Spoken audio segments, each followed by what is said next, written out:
This is an instructional video on how to change the cartridges in our 5-stage reverse osmosis system.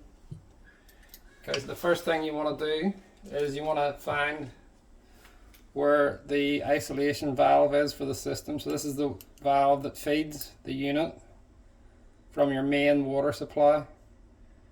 Okay, most of the time it's going to be a valve like this, or it might have a blue handle like that. Okay, in both occasions what you do is it's a quarter turn, so the valve points across the line and that's off. And again, if it's this valve, quarter turn, so those two valves are now in the off position. The next thing you want to do is go to the reverse osmosis tank, and there'll be a valve like this on top. Again, you just quarter turn until the valve is across the line. So that valve is now in the off position, that's in the on position. So once you've got that valve turned off on top of the tank, you've got this valve turned off, you go to your water filter tap, open it up, make sure there's no water running into the sink, and you're ready to start the service. Okay, you will have one of these spanners.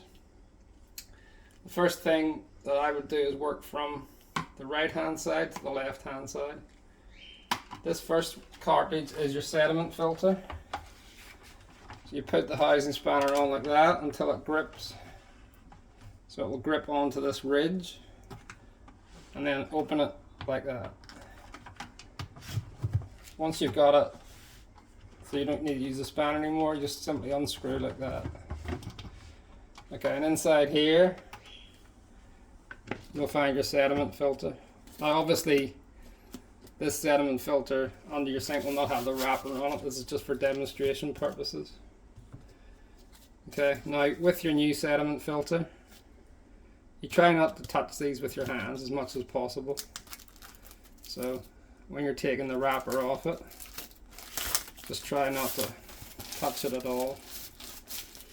So you get it like that, and just let it drop into the housing. When you've done that, you want to just check and make sure that this black O-ring is still in place. So it's very important. This black O-ring you can see here is the thing that seals it against the actual head of the filter. So you get the housing, put it back onto the system and twist it to the right to tighten. Now my tip on this is don't use the spanner when you're tightening it up again. Okay, that is tight enough. The more you tighten that up, the harder it's going to be to get the housing off when you go to change the filters the next time. So it's the same as the next one, same thing. I've got these, they're already loose, so just for demonstration purposes.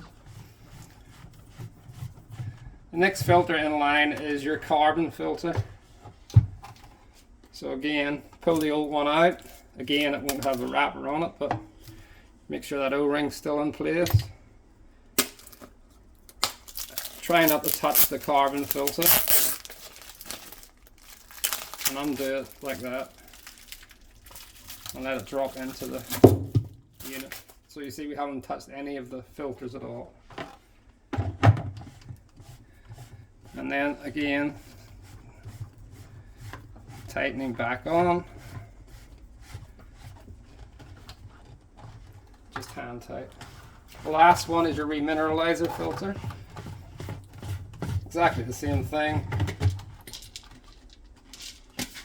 Pull it out like that, new one drops in. Make sure when you drop it in that the O-ring side is facing upwards. With the other two filters, it doesn't matter which way they are, but this one has only one seal on it. Put it back in like that.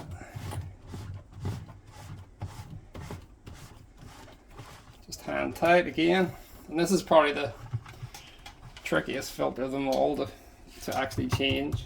Okay, there's a few things you can do here to make it easy for yourself. If you want to, you can unclip it completely from the top. But you don't have to do this, it's just something that might make it easier for you.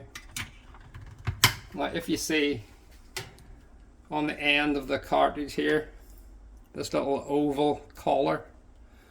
Okay, you'll never be able to pull that tube out. Just can't get it out. You put one finger there, and what you're doing is you're pushing that collar in towards the inline filter, and then you can pull the tube out. So again, I'll just show you, when you push it in, it's in, you can't get it out. One finger here, one finger there, push in and pull at the same time. So we'll just imagine that we've got this filter. The new filter comes in. There's a direction of flow that you'll see here. Now generally, most of these inline filters, they'll flow from this little ridge on the collar. So if you see this end has a ridge and this one doesn't. 99% of inline filters, the flow is from the side that has that raised collar on it. So you simply get the tube, put it in there and push it in as tight as you can. And the tube that goes on this end, again, just in there and tight as you can. And if you have unclipped it, just clip it back on like that. Okay, that's the system ready to go.